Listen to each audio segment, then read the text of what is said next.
basically kalau you ada tanda-tanda tersebut, tanda-tanda PCOS, Polycystic Ovarian Syndrome, dia adalah satu sindrom metabolisme. Okay, benda ni mungkin ada yang tak pernah dengar, ada yang pernah dengar.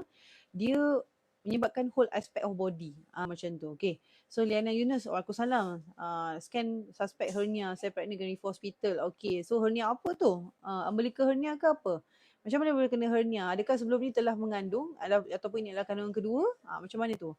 Okay, so basically PCOS ni dia bukannya asing lagi. Okay, perempuan memang kena wajib tahu belajar tentang PCOS, PCOS, walaupun kita tak ada PCOS. Okay, sebab kita pernah dengar pasal obesity kan. Obesity ni kita semua tahu. Obesity ni maksudnya body terlebih berat dan sebagainya. Tapi ada satu lagi spektrum yang kita panggil PCOS. PCOS ni lagi besar dan hanya attack perempuan lah.